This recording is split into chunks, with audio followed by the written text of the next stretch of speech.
Hello everybody, Troy Deutmeyer, Pioneer Field Agronomist here in Northeast Iowa with another 2025 winter agronomy update that we discussed at our customer meetings.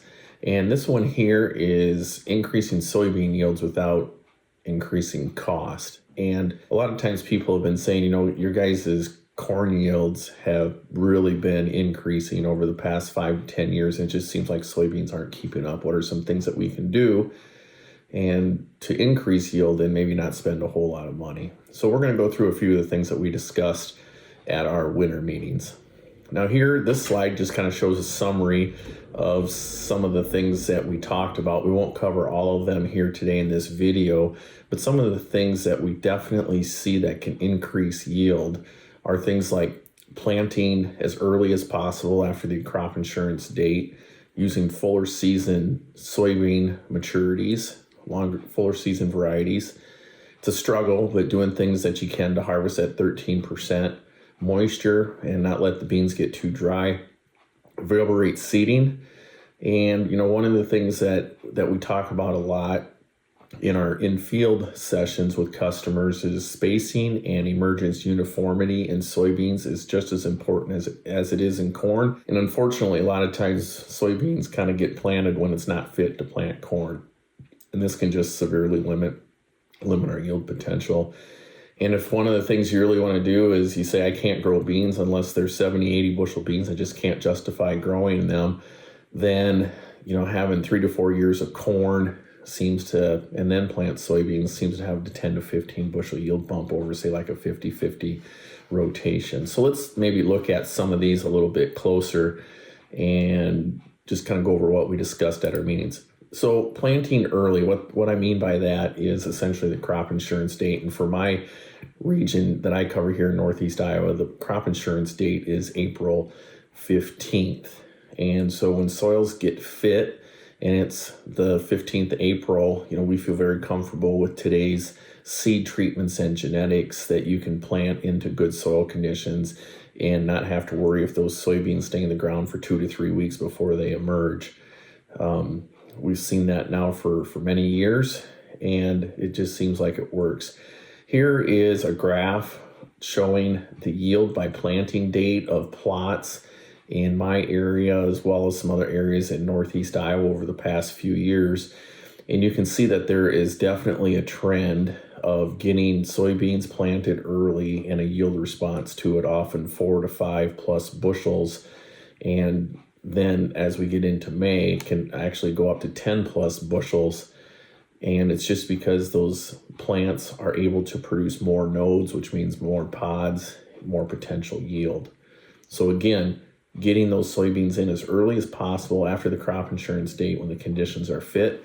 And I know for us up here in Northeast Iowa, April can be, especially the middle of April, can be wet and cold.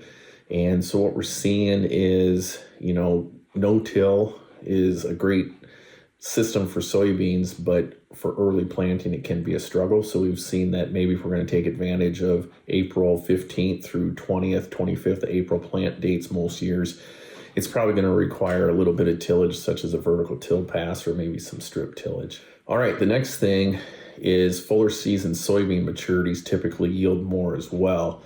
And this really isn't going to cost you any more per bag, per acre, if you will.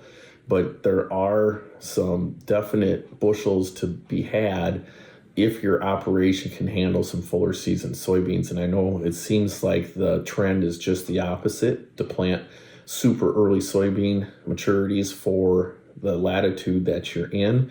And a lot of this is being done so we can get soybean harvest out of the way and focus on corn. But when you think about that, if we're just trying to get soybeans done so we can focus on corn, that's obviously probably not optimizing the yield and economics of our soybean crop. And so you can see there by the graph, as we move from the middle of April through even all the way through the end of May, typically our full season soybean varieties are 3 to 5 to 7 bushels better than the earlier season ones. Now, the one thing that I will point out is the yield gap between early varieties and full season varieties. And by early, I'm talking here about 1.8, 1.9 in my area, and full season being like a 2.6 to 2.8.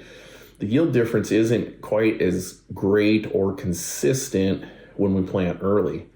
And as we get into, say, that first full week of May through up to the 1st of June, you can see that yield difference definitely increases with the fuller season maturities having a substantial yield advantage. And we see this, and when I look at all the Iowa data, and that's the chart there on the right, showing your different planting date windows as well as the maturities. And you can see early on, once again, there's very little to any yield differences in our plots when we're looking at early planting between the early season varieties and the fuller season ones. And as we get later into the planting season, get into that first full week of May, again, we start to see some fairly substantial yield differences.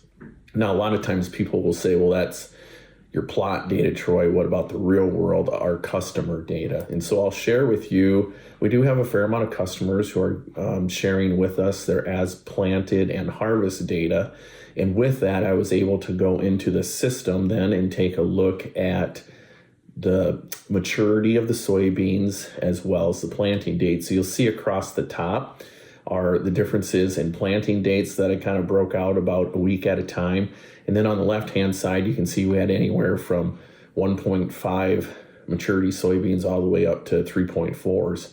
And just like our plot data, if you look at, say, the April 22nd through 28th or April 15th through 21st, not a lot of difference in that April 15th through the 21st difference in yields when we look at, say, the 1.9 through the 2.9s. Now, there is some extremes there as we get into the really early soybean varieties in full season, but there wasn't a whole lot of acres there, so I'm going to kind of rule those out. But you can see, again, early planting, not a lot of difference in the yield between early season and full season. And then by the time we start getting to the end of April, first part of May, we can start to see 5, 6 bushels, 7 bushels, pretty common as differences between the early CRMs and the fuller season soybeans. All right, now harvesting at 13%, we all know that's a challenge, especially the past couple years with the extremely warm, dry, low humidity air that we've had in windy days. But just kind of wanted to give you a quick calculation. An 80 bushel soybean field at 13.5% goes down to 76.5 bushels at 9%. So you can see we can lose 4 to 5 bushels very quickly. And one of the things that we have noticed, guys, doing that helps is if you plant your earliest maturity soybeans first, and then as your planting continues, then plant your fuller season ones. Not only does that help yield-wise, like I just showed you, maximize the yield of the early ones, but it will also help stretch out that harvest window trying to get those beans at 13%. Now, one thing that I will throw out is it seems like some of the newer fungicides with the SDHI chemistry in them is keeping the soybeans so healthy that they're hard to harvest even when the soybean pods are ready to go. And I've had numerous growers comment now that they've actually moved back to some of the older fungicides that still do a decent job of protecting disease pressure, but do not keep the soybean stems and leaves as green. And they're able to harvest more of their crop at 13-14%, still get a fungicide benefit, but also not lose out on that 4 to 5 bushels of yield loss if our beans get too dry. If you guys haven't been doing any variable rate seeding in your soybeans, I'd encourage you to try a few fields this year. And essentially, we're doing almost the exact opposite concept in the soybean seeding rates. And that is in our high yield areas, we actually go with a lower seeding rate, maybe 110, 120,000, especially if we're having a hard time keeping those soybeans standing. And in the lower yielding areas, we may go up to 160 or maybe even 180,000 seeds per acre to help try to get more pods in those lower yielding areas to help stabilize yields. Those are a few things that we discussed here at our winter meetings for trying to increase soybean yields without adding hardly any expense.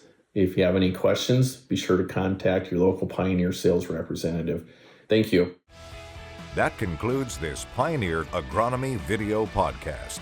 Visit our page on pioneer.com and follow us on Twitter and Facebook for more agronomy insights.